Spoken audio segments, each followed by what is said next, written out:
Nick and Jack both graduated in 2020 from IC.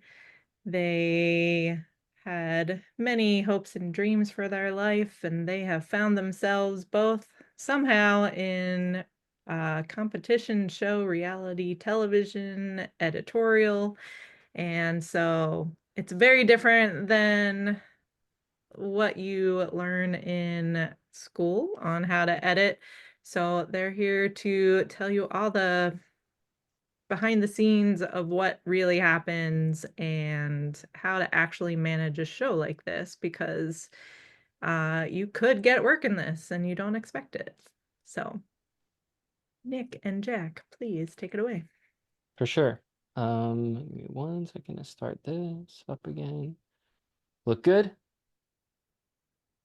2 thumbs up. Amazing. So as Shayna pointed out, I'm Nick, and then there's Jack. Hi, that's me. This is the only picture Jack had available online, so judge him. That's not true. You went to my website, scraped that, and I told you to use another one, and you said no. Also, that's also true.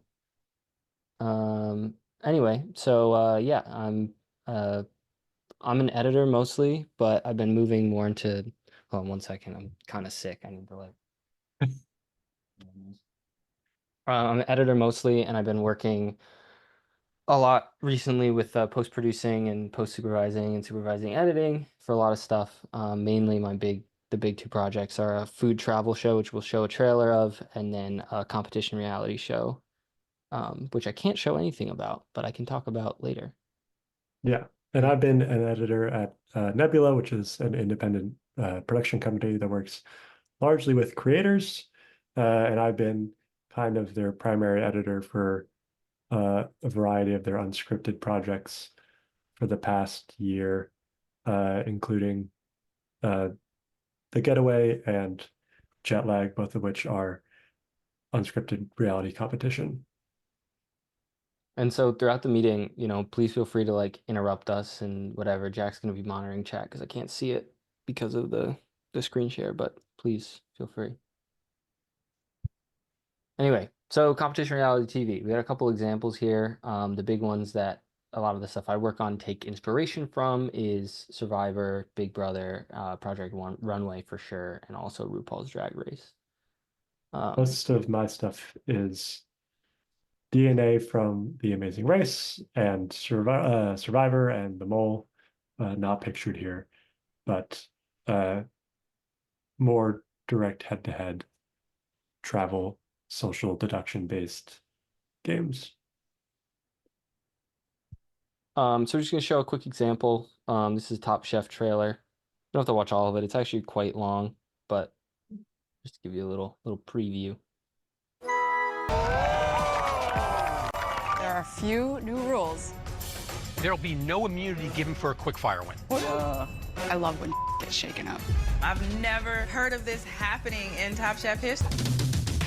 Oh, wow. I'm sure this is a sight you weren't expecting to see. It makes two of us. What is a hot Italian? You're a hot Italian. Please welcome Maddie Matheson, Clea Duvall, Art Smith, What's happening? and W. Kamau Bell. All right, we're going to stop there because that's where they should have ended the trailer. So that's sort of the thing that it's a cross-section of what Jack and I work on. Not a perfect one, but it is a good example. And so I'm going to show now the sizzle trailer for the travel show that I was working on last year. We actually worked on this together. True. How about that? Jack did like the majority of the edit for the first episode, and I did all of it for the second episode. But we're not going to watch the whole episode because obviously that would take a really long time. Food is where my story begins. My passion for people, culture, and food is limitless. So let's dig in.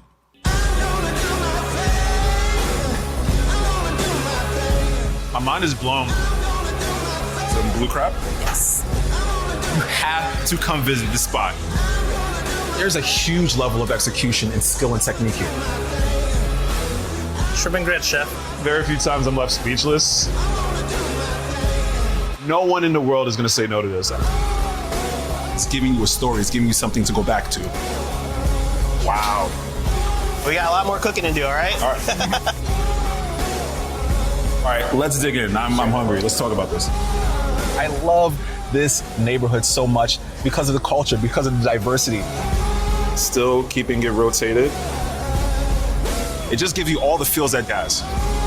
It was like I'm telling my own story, and that to me is really what cooking American food is all about.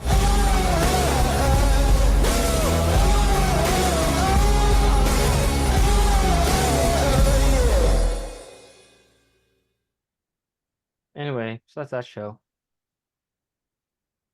Episode 3 coming soon. Why are you laughing, Jack? No reason. Okay. He's judging me. Fine. Okay, so we're gonna, unless anyone has any questions, we're gonna jump into what makes this sort of editing and producing unique to this genre.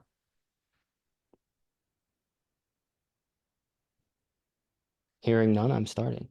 So the biggest thing about reality TV is they call it unscripted versus scripted, and scripted is usually like episodic TV or film or short film.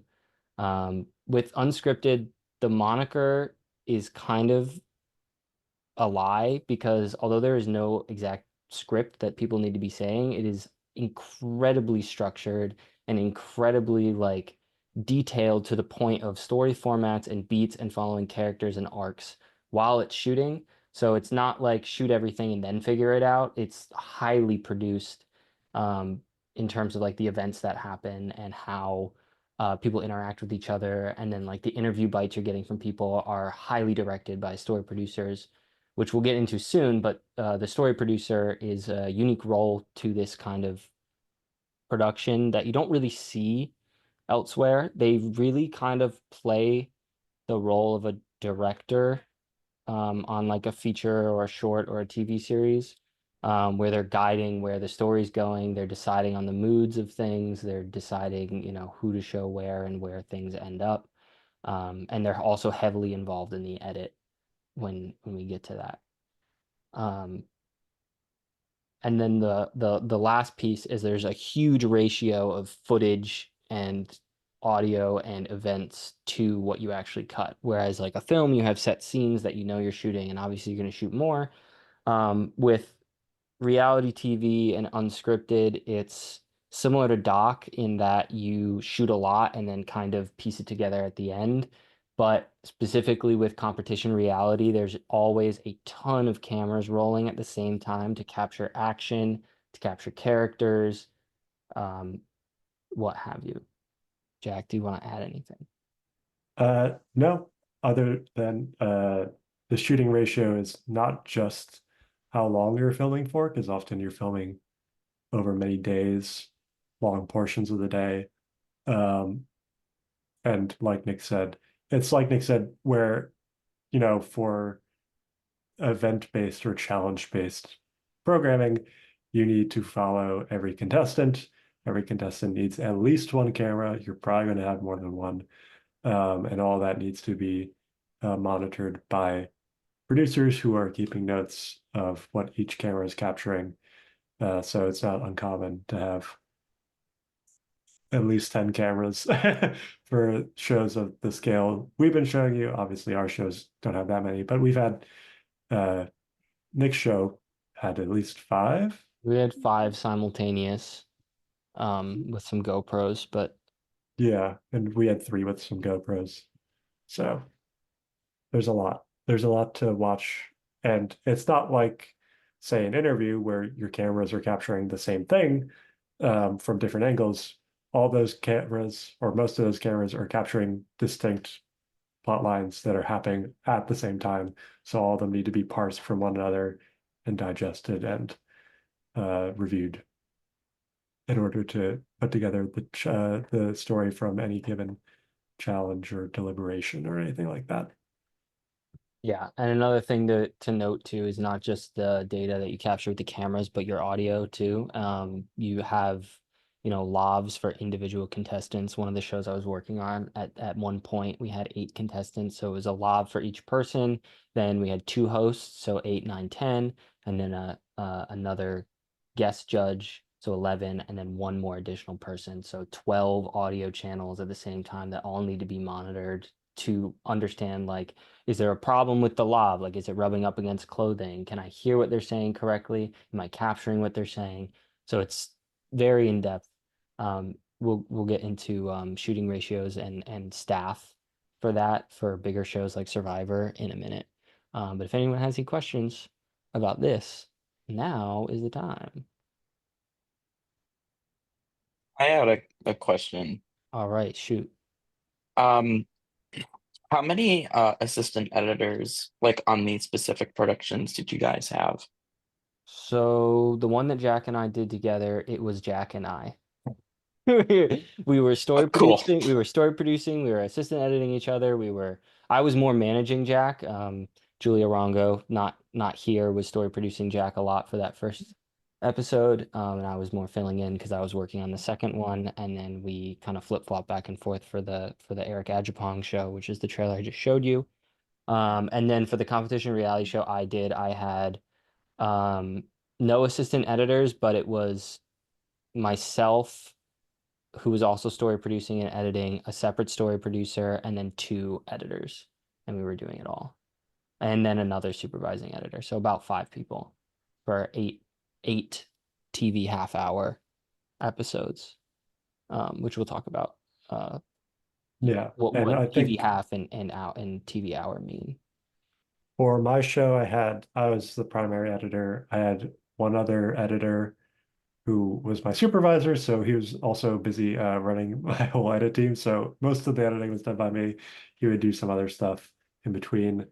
And then we had a colorist, and we had basically what was a technical or a conform editor who would go in and put in the online assets, any motion graphics. We got a little bit of help in that department, but for actually cutting the story bits, that was me and one other editor, and with the help of story producers. So the executive producers and the story producers for that show would watch everything and give notes and feedback quite regularly. But as for the actual labor, that was 2 people. So Jacob, I see you have your hand raised. Yeah. So what I'm curious about is the conflict between regulating the conflict that goes on and keeping it kind of unregulated, because the way that I see reality television is very analogous to kind of like our economic system. I like in a lot of the research I've been doing on the topic, there is like this idea, at least in economics, that like, you know, we need to not regulate the actions of the people, you know, in the economy. It's a kind of like this free market kind of situation where we shouldn't be interfering. And I wonder how in reality television, the idea of competition translates in that way. Whereas like, is there this kind of conflict between like, should we regulate what's going on in front of the camera, or should we let it happen? Like what, like, I'm curious about basically how producers and showrunners and directors and stuff kind of balance this line between like regulating the, you know, the competition that takes place and having a very hands-off approach to what goes on. Yeah, I see what you're saying. And ultimately it boils down to like who the producer is and what their style is. So I can give you an example from the competition show I worked on where she liked to let things happen first, but pay attention when it's happening. And then once that was over, she would understand like either that wasn't succinct enough or I don't get the gist of it. So she would pull the people aside and be like, explain it to me. And so then we have it in the edit to like explain what the thing is and what is happening. Now with like the competition, there's a little bit of legality into like favoring certain people who get kicked off or not, especially if there's a monetary prize. At least the show I was working on was based in Atlanta, so they had some rule about not favoriting people just based on personality. Like there was a rubric that the judges had to use, and that would numerically score like who they keep in and who they send home. And that was the way they could regulate like who gets the money and who doesn't at the end.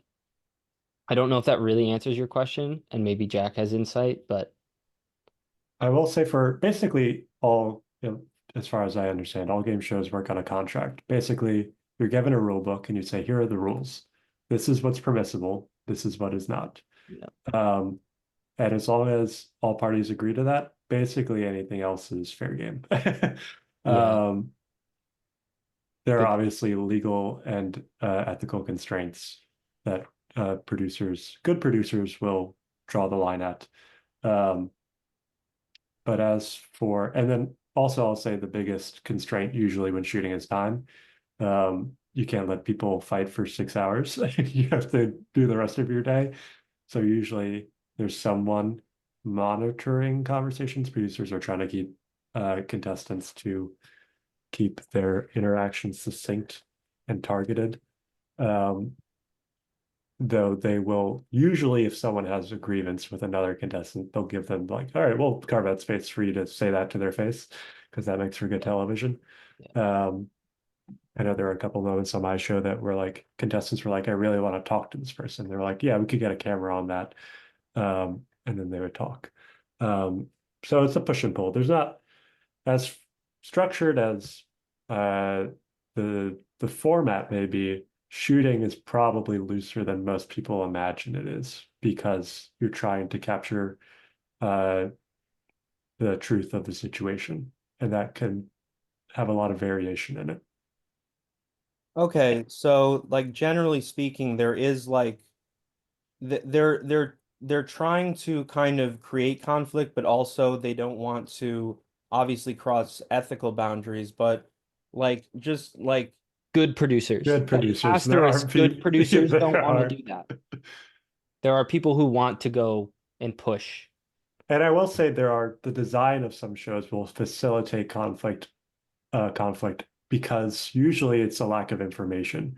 Usually social deduction shows are about forming alliances or about voting people off, and that is an inherent form of conflict built into the game design that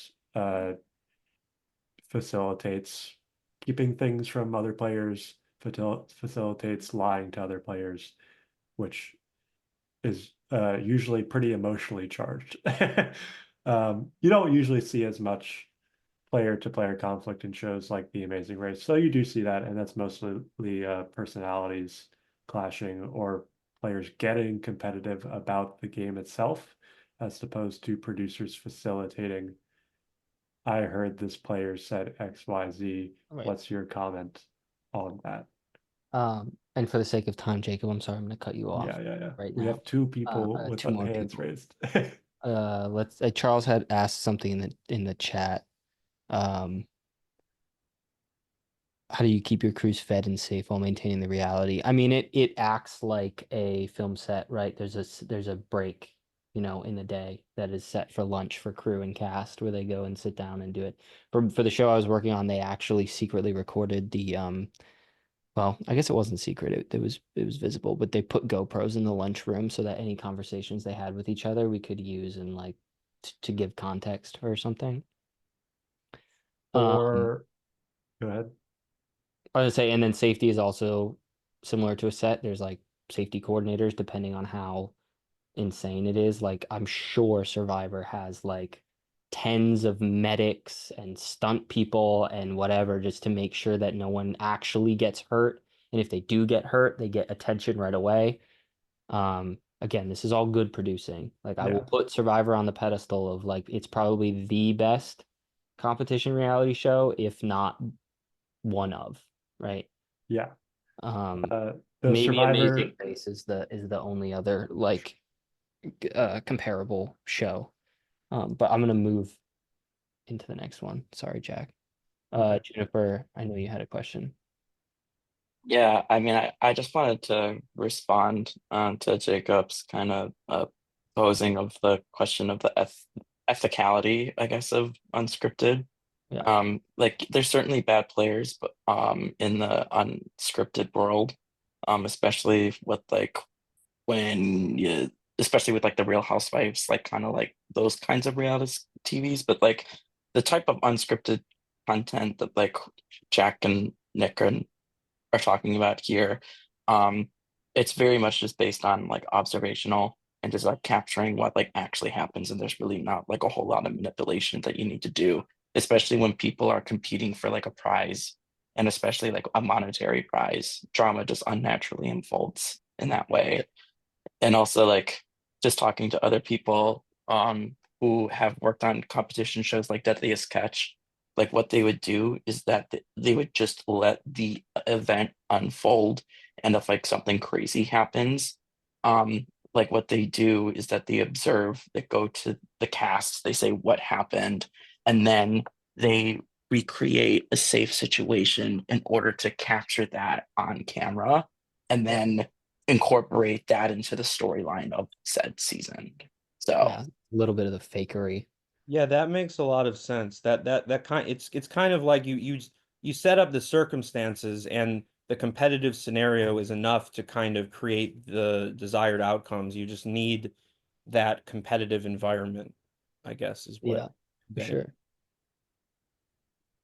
Okay, so thank you for the questions. We're gonna move on to a little more in depth about story producers.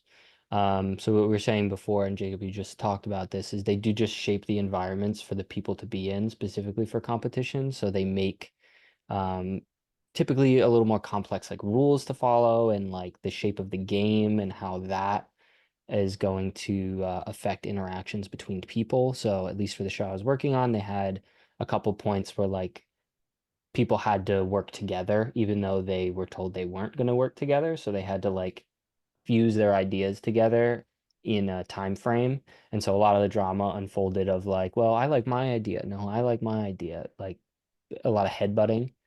So that's just an example. And on what Juniper was saying about recreating kind of scenes or whatever, they use a lot of competition reality shows, if not all of them, use confessionals, OTFs, and ITMs, which are terms I'm going to describe soon, to narrate the situations that happen in the show, right? Because you don't usually have uh, a specific narrator unless you're Great British Bake Off, which you have the voiceover to help. But you have these to kind of give you insight onto how these characters are thinking, what is going to happen, and what they're going to do, right? And if that happened or not. And so good story producers on a bigger show, there'll be multiple of them, and they'll be assigned to an individual person to follow through the episode. So that story producer will follow them with either a camera or a camera crew and write down specific things that happen during the day and try to project a trajectory of where their character is going to land, and they'll highlight certain things. All of that gets sent back to edit so that when you're done with the show and you know the final outcome, which you don't usually know, you can arc that based on the notes that that person took. And they'll use the stuff that happened to then direct the questions in confessional, OTF, and ITM to like make it make more sense as if that was always the intended trajectory of that person. Yeah. Another point is that a lot of story producers are editors as well, or are expected to have knowledge of either Avid or Premiere Productions. I personally don't use Avid. I use Premiere Productions for most of my stuff. I'm not going to knock Avid because I know it's quite good at what it does. I just don't know it. So story producers will be pretty heavily involved with that, making like selects, string outs, and bites of important things so that the editors can have a pile to construct from, basically. And they'll be also heavily involved in like notes and rough cuts and all that stuff. Sorry, Jack, I talked the whole time. That's okay. You have anything to add? Not much else other than I will say it's a volume game, unscripted. As elegant as it appears as a final product, there's a lot of stuff that you shoot that you don't use. for every interview or confessional or sit down you do with a contestant, you probably ask them a dozen questions and maybe half of one answer ends up in the episode. Yeah. So it's also when you film and when it works out in a certain way, that's really useful, but also you have to realize that usually people are working with the ending in mind and then working back to construct the story. They aren't being like, I guess we'll see where this goes and hoping it pans out. That's a really good point that I Yes. forgot to mention is like with the show we were working with, we didn't know how it was going to end because they were shooting over the course of about 2 weeks. So we kind of had to wait until we found out who won in order to then highlight that person throughout the series as having an arc of like, in the instance of my show, she failed a lot in the beginning, but we wanted to highlight her failure to then show that she progressively grew and then eventually won the show. But that's a great point, Jack. Yeah. One really niche tangent, really quick. If people are familiar with a concept called EDGIC, it's a portmanteau of editing logic. It's something that Survivor fans developed, which was they analyzed episodes to see how much screen time contestants got and how they're being portrayed by producers to try to guess who was going to win. And it's that sort of like, that is probably the most transparent way and most data-driven way to understand what a story producer does. It's like trying to plot out moments where contestants are viewed as villains or as heroes or as comedic relief or as all these different things. That creates a patchwork of like relationships and connections and status in the game for a social game anyway. And using that as a vehicle to give an audience a sense of expectation about what they can expect from players or the game moving forward or what might happen in terms of plot lines and that sort of thing. A show that does that really well I'll just give my recommendation now is Devil's Plan is a Korean reality drama that they do a pretty good job of identifying and pointing people who aren't necessarily villains in turning them into villains. If you've seen the show, you know that Orbit kind of gets portrayed as the bad guy throughout the show, but then you find out that it like actually in reality he's really not the worst guy. So anyway, high shooting ratio. This is just an example. This is the set of Survivor. I think that's 1, 2, 3, 4, 5, 6, 7, 8, 9. It's at least 10, maybe 11 cameras. They're probably syncing right now, is my guess. So time code jam, super, super, super important and necessary. There's a lot of films, short films that don't necessarily use it. They should, but it is so quintessential and important for reality TV, especially with this many cameras, to be time code jammed with your second system audio, because of the massive headache it creates when you have to manually sync something across 10 cameras for, however long. So that's a big thing. Oh, yeah. Oh, Adam has opinions about Orbit.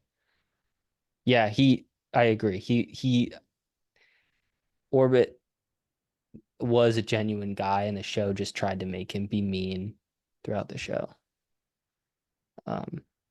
But that to anyone who likes game-driven competition reality shows, like Devil's Plan is truly like one of the better ones to watch. It's on Netflix.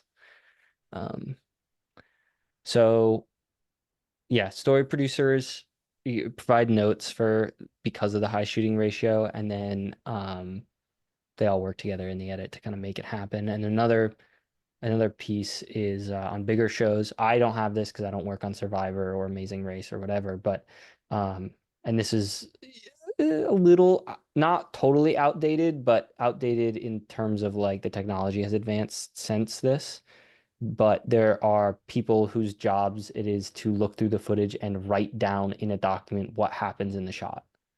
And that's it. They look at it, they say, this is what this is, and this is what this is. I had an internship a long time ago. I think I was like probably not legally allowed to work. I was probably 12 or 13, where I went to an office and they were like, log this footage for us. And so you just look at the shot, you write down what's in it. There's also transcribers, but you can see here there's 10 people's jobs for this episode was to. That's for the whole season. Oh, this is the season? Okay. Yeah. So 10 people for the whole thing were just to write down what they see. And similar numbers for transcribers too. I know now it's a little more automated, but they used to have people who would like literally just transcribe what is being said so you can paper cut it.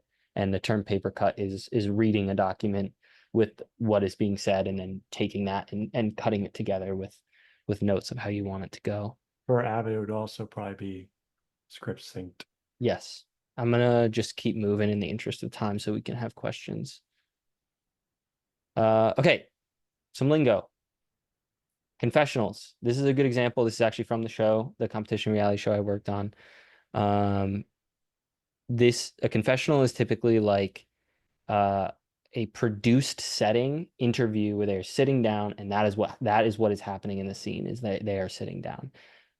It's usually after the events of some things that are happening. It can be done before, but it's typically always in the present tense of like, I am doing this, and then you cut to the action that's happening of them doing the thing, and then they are narrating. It's not always dual confessional as we have here, but this is just the best example I could find. And it differs from OTFs, where OTFs are something happens, it stands for on the fly, something happens, the producers let it finish, and then they pull that person aside into a room that's not really fully set up for said interview, and they go, okay, tell me how you're feeling right now, what is going on in your head. It's a little more informal, but it helps narrate the situation.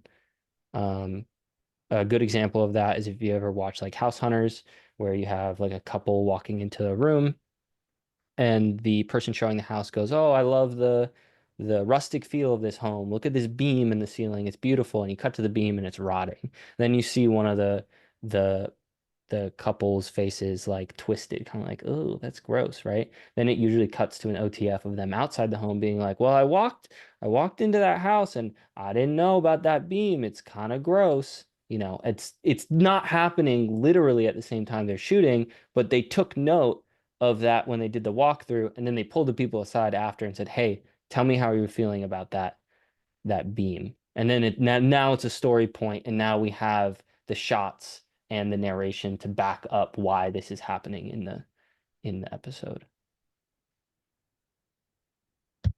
And then you have ITMs, and I didn't have a great one from the show I worked on, so I pulled a good example off of Great British Bake Off, where Noel or that secondary host comes up to the contestants while they are cooking, while they are doing stuff, and in the moment, which is the acronym, they ask them questions while they're working, and that's an ITM. It's somewhat of a little bit outdated phrase. It's more from the like 2008, 2009 era of reality TV, but it is used a little bit to describe things. Any questions on those? Pretty straightforward.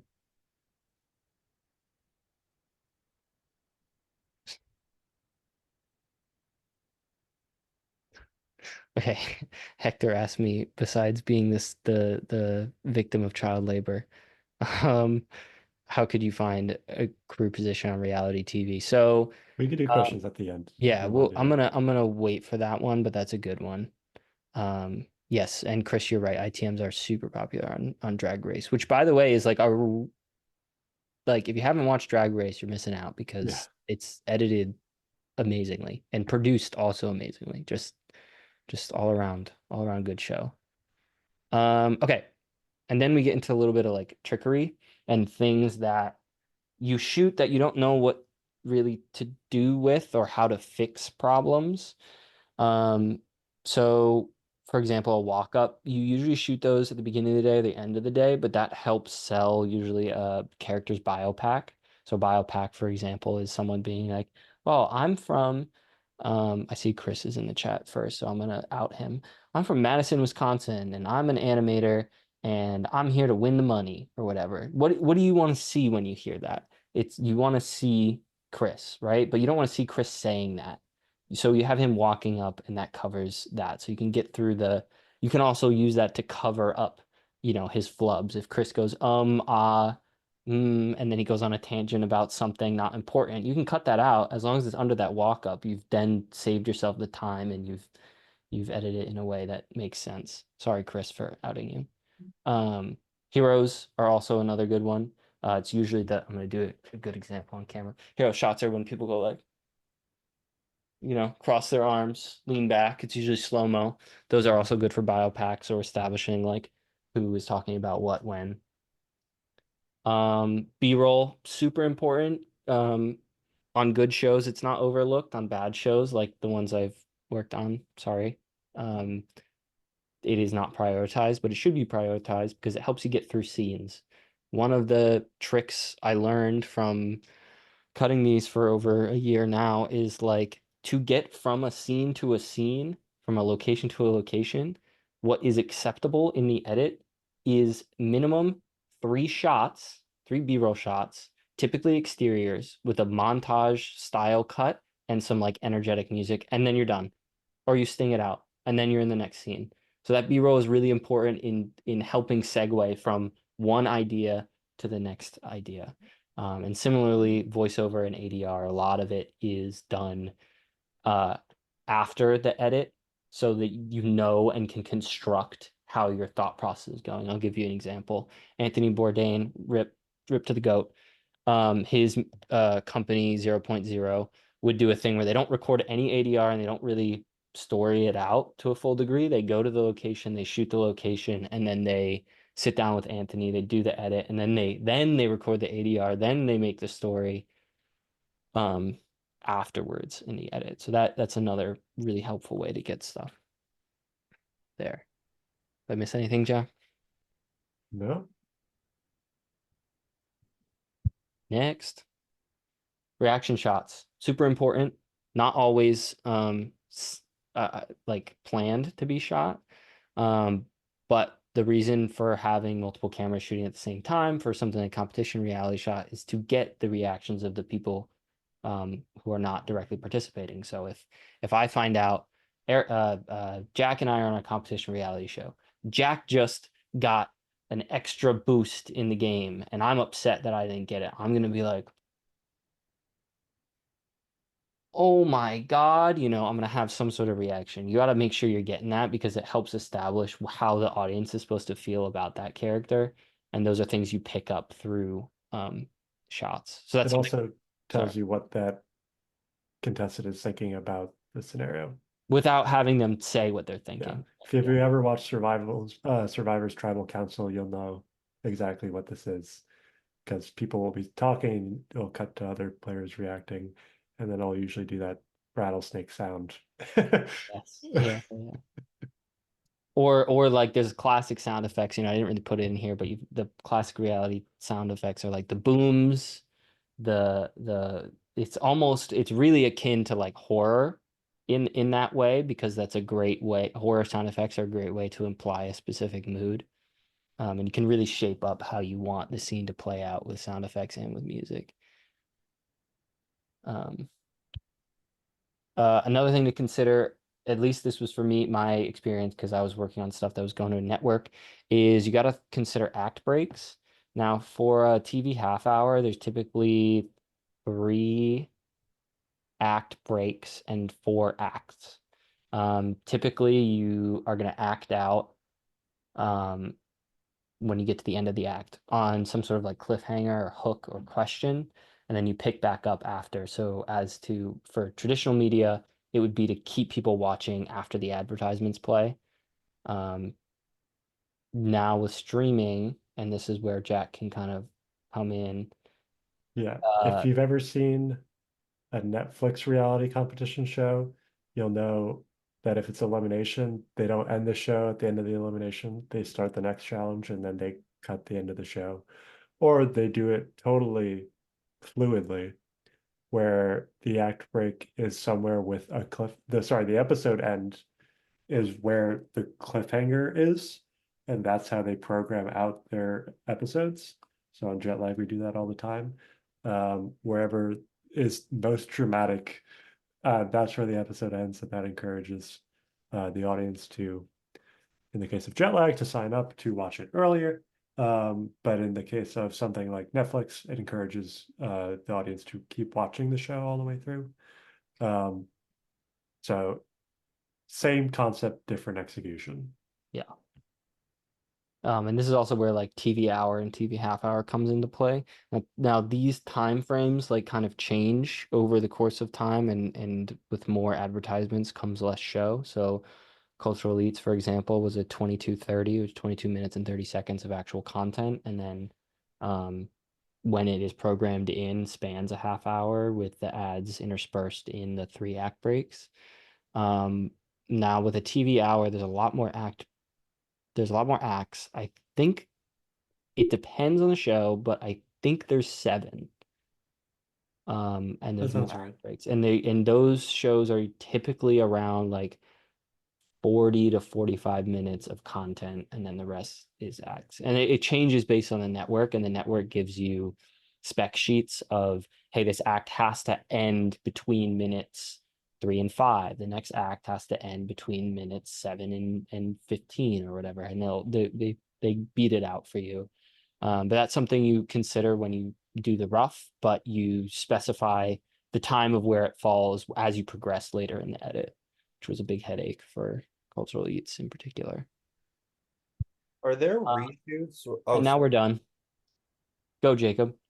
Are there reshoots where it's like there's something happens and then they want to add some kind of like, I mean, the reality unfolds and they want to add something to the scene, whether it's like somebody says something or somebody does something, like it seems like it would break the reality kind of contract going on, but I wonder if that happens. So you're talking about specific like events that happen that need to be reshot, or they go, oh, we need context for XYZ? I'm talking about like someone's fighting with somebody and then they think later, oh, it would be cool if this person said this to this person while they were arguing. Like, does something like that happen? It didn't happen on my show, but I'll give you an example. So one thing that did happen is we had a couple people beef during the first episode. And the crew didn't capture what happened because they were like eating lunch or something, and then they heard the contestants talking about beef they didn't know. So the producer pulled the people responsible aside and then shot a scene outside of it being like, explain to me what happened and how did it happen. And so they'll get them explaining it. I'm sure if Wei had a bigger budget, she would have liked to try to recreate that drama. And I can't say any more while we're recording, but I hope that I will say there are shows that very rarely will you get it during what's called scene work, which is your insight to like live action in the moment sort of stuff. But there are many shows that will take players out of context in their confessionals or try to manipulate confessionals so that players say one thing without the context of the full context of their statement, in order to convey some emotion to the audience, which doesn't always line up with reality. That's not totally uncommon. As for whether that breaks the reality contract, contestants sign over their likeness to be used however the production users would wish. So they're welcome to air their grievances when the show airs, but usually it's the product is the product. Yeah, sometimes you have the like reunion. I know 90 Day Fiance is kind of the king of that sort of stuff, of like revisiting. Like they have, and I'm not exaggerating, they have 12 spin-off shows that are all specific to like what happened after the show. And I see we got Josh and Juniper have questions, so we'll go Josh first. Thank you guys for presenting. It's been really interesting. My question was, I imagine because of the presentation that you guys and your guys' passion for it, that you guys do enjoy editing for reality TV, but do you enjoy it, and what aspects of it do you enjoy, I guess, probably in relation to other editing, like music videos or like films, whatnot? Do you find it more what's it called, like formulaic, less formulaic? Cut the recording. Nick, I don't want to have it on the record. I did worry about that too. I'll No, say it it's all for good. you. It's all I'll say good. it for you, Nick, or I'll start. I'll just I enjoy cutting unscripted. I enjoy cutting competition, in large part because I get the freedom of unscripted to develop story as opposed to say something is scripted, which is you've planned everything you're going to shoot and that's all you ever have. You can rework it to create new context, but you can't develop storylines. You can't decide what is relevant and what is not, and find interesting ways to present reality to create suspense or conflict in a way that is intriguing and engaging. But as opposed to documentary, which is a pile of footage that can be presented in any way you like, competition still has that structure where it's like, this is the beginning of the episode and this is the end. So it's not totally blue sky. What do we do? How do we want to tell it? There are still rails to it, but there's still a lot of freedom as an editor to actually like have a creative say in the product as opposed to someone having decided everything beforehand. So And that's what I would say. and now that we're not recording, I'm not a big fan of reality TV and watching it, but as I got into it, I think I I find a lot of enjoyment about like setting the mood and tone, and this is similar to film and TV, but with reality, you have a lot more. You are recording. Oh no. Uh, there's a lot more enjoyment I get out of reality TV mood shaping through like scoring and sound effects. You can like instantly change how people are perceived in the show just by, doing sound effects or punch-ins or whatever. So it does get fun. I think me personally, I get a little stressed out in the rough cut phase, especially when I was acting also as a story producer to try to like cut things down and address notes, then still have it make sense and make it fit time and all that stuff. But once you get to the refinement, um, I have a fun time.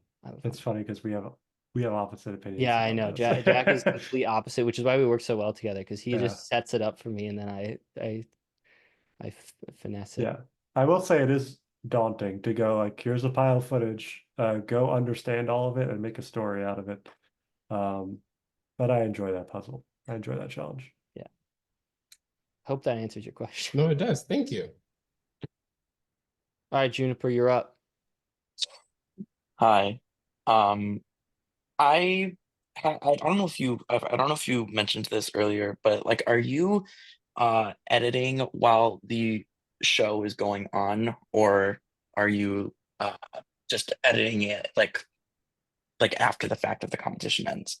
Yeah, so in the case of my two shows, it's always after. It's usually not too far after, but for the cooking travel show that I did with Eric Ajapong, he was the talent. He was always available for us for voiceover recording, so it was easy to like be able to fill in the gaps of the edit by using him to guide us.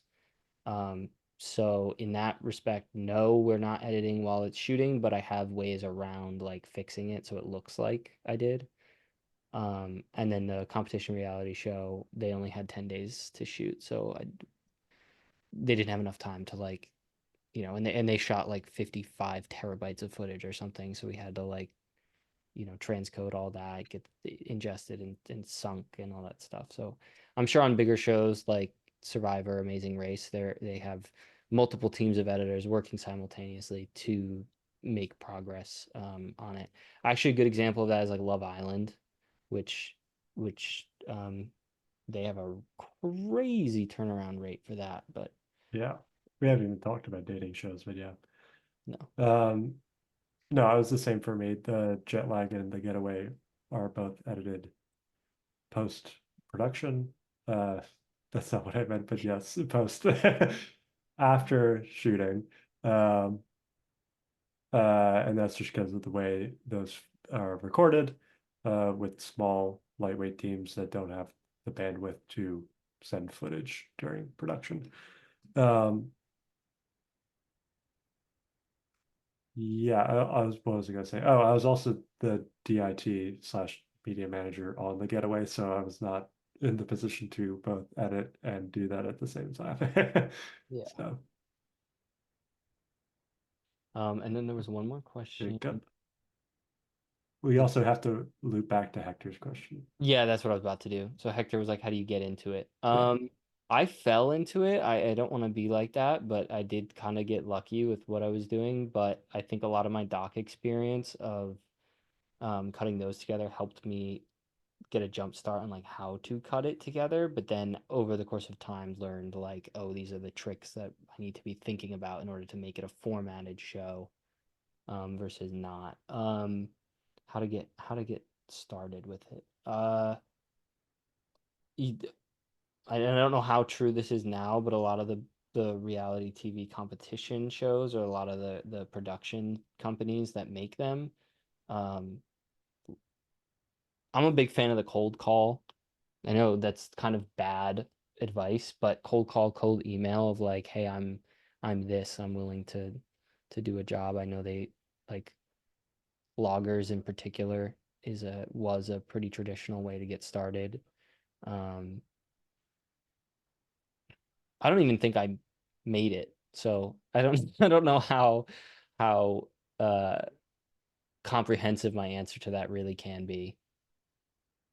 Yeah, I mean, I'll say I also kind of lucked into it. I've had more of a background in editing unscripted than you did, Nick, but just a little bit because I happened to edit for YouTube channels that were unscripted. So And your own, plug yourself, man. well, that's not unscripted. That's actually probably the most not unscripted thing you could. The video essays are probably the opposite of unscripted. How do I link Jack's YouTube channel? We'll get to it in a second. I'll get it. Don't plug me during I totally Watch me. Regardless. Watch me, dude. One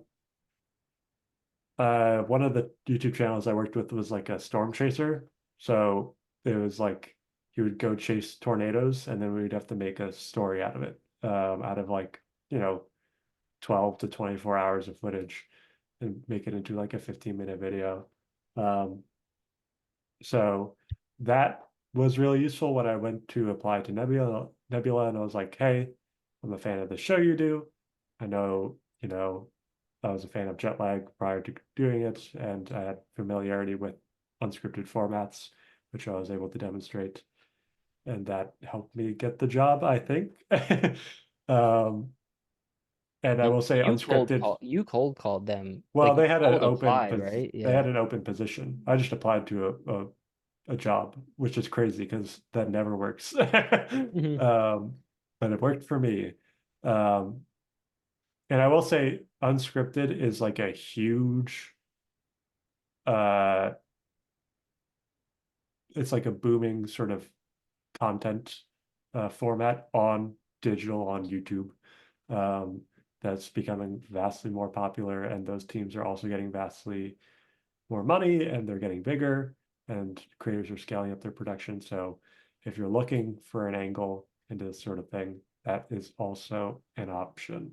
Arguably, that is what I do, that I think about it. So yeah, it doesn't have to be for network TV nowadays.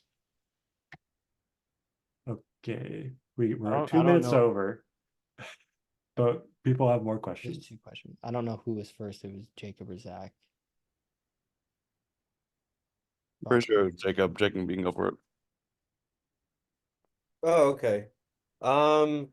So I think you guys are in like an interesting position because there's been like research done on the audience of reality shows and how they perceive and how they respond to the conflict present. And there's this thing called a mean world kind of response where they perceive the conflict on screen and then they perceive people to be more vindictive than they might actually be because they're exposed to this kind of competition reality television. And then there's been research done on the contestants, but what I'm curious about is as like the film crew, like what is the like emotional impact of being part of this competitive environment? Like, does it translate to the production team? Like, does this kind of competitive scenario make the work environment also kind of competitive? Does it kind of bleed into your work lives? So I have a really good answer to that, but I really can't have it recorded. So if we're good, I do need you to kill that, Shayna. What's Zach's question? Yeah, Zach, do you have anything that would indict me? My question's pretty light fluff. I think it won't get you indicted if All right. Yeah, go for it. I was just gonna ask. First of all, I'm gonna say, Jack, I just saw the YouTube channel. I just watched your Game Changer video essay like last week. Thank you. I just realized that was and I'll get back to it eventually. It's on my list of things to do. I'll be waiting. But I wanted to ask, you guys kind of mentioned a few already, but I wanted to ask like I'm trying to get more educated on unscripted because I'm trying to break into it. And if you guys had any shows or particular like seasons that you guys recommended, Adam Sperling actually just recommended Jet Lag to me like last week as well. But if you guys had any other seasons of shows that you thought were good. Like in terms of watching and like for like research on like how good they are, or are you talking about like getting hired?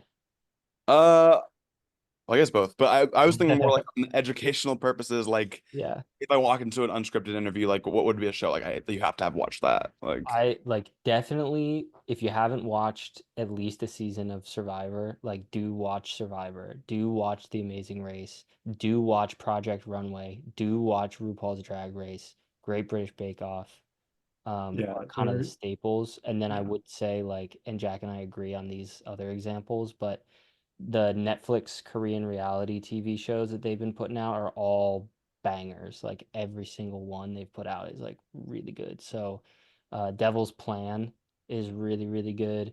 What was the one you were watching recently, Jack? The Siren? Survive the Island or something like that. That's really I'll look it good. up. Physical 100, also really good. All on Netflix. Trying to think of any other like examples that I was Top Chef, of Yeah, course. there's like your legacy stuff, which is like anything that's been around for more than 15 seasons at this point is probably worth watching a season of. And then yeah, it is Siren Survive the Island. If you're looking for like innovative sort of stuff, that's like the Netflix, the Korean competition shows are wildly interesting because of what they're doing in terms of pushing the boundaries. I'm gonna recommend my own show just because I like it and I think it's fun and it's also pushing the boundaries. I cannot recommend Jet Lag. Your lights got shut off on you. I did just sorry about that. Yeah. I feel like there was something else I was gonna recommend, but now I can't remember what it is. Big Brother. Big Brother. Good call. Yeah. That show's crazy.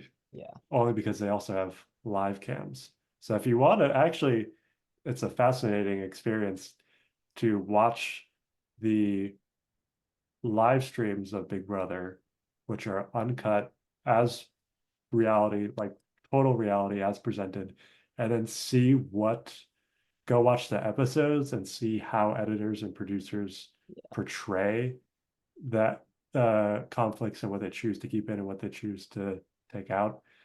That's probably a fascinating insight. I say this having not watched Big Brother or the live streams, but I do know this is a thing that does exist. And if you wanted to get that insight, I should do that. I should check that out at some point. That is an interesting way to go about it. Adam pointed out Taskmaster, and it's funny because Jack and I had this conversation before we did this. We were like, do we include Taskmaster? Look, Taskmaster. Jack has a opinion. Here's the thing. I'm gonna define reality competition show. It's serialized over the course of Now you're going to say Taskmaster is serialized, and you're correct because they are playing over multiple episodes. In my opinion, Taskmaster is a panel show that takes place over a season. It is not a competition show, but it is the same players coming back with an ongoing score over multiple episodes. So your definition is also correct. But it's not for prize money, it's for entertainment value. Its players are not there to win. They're also kind of celebrities. They're all A comedians. little bit, yeah. I mean, they're comedians enough. Like they're public, yeah, entertainment figures. In the same way that you wouldn't call Jeopardy a reality competition show, yeah, because the winner comes back every episode. It's still a game show, but I think there's enough nuance there that you could argue it the other way. Yeah. And then Chris, shout out, Blown Away. They shot at Corning. Yeah. Anyone's up in upstate New York, you haven't to the Corning Museum of Glass. It's beautiful. It's awesome there. Yeah, there's highly recommend a visit. There's all these different genres of competition. So there's like the craft oriented ones. That's your Top Chef, Project Runway, Blown Away, anyone where you're getting people of a certain skill set and asking them to compete against one another. There's your social games like Survivor, The Mole, Traders, which are usually randos or celebrities. I think Traders is celebrities. The Circle too. The Circle, which is, yeah, Circle is a social competition show that asks players to engage in some sort of deception or some sort of political structure, like voting out players. Big Brother is also a social game, to competing in challenges and then also vying for control in a social environment. And then there's physical competitions like The Amazing Race. Survivor is a blend of social and physical. Amazing Race, Physical 100. The Challenge. What's the one that you really like, Shayna? That is okay, yeah. Anything that asks players to compete in feats of strength or endurance for the chance to win money. American Ninja Warrior. That sort of stuff, which is arguably an offshoot of skill or craft oriented. You could just argue that fitness is a form of craft, but it's usually more dynamic. Yeah. Any other questions? I think that covers all the types of reality. So thank you guys for your presentation, and thank you for having us, Shannon. Yeah. Always. Retweet. And then if anyone wants to stay to hear the juicy non-recorded stuff, now's your chance.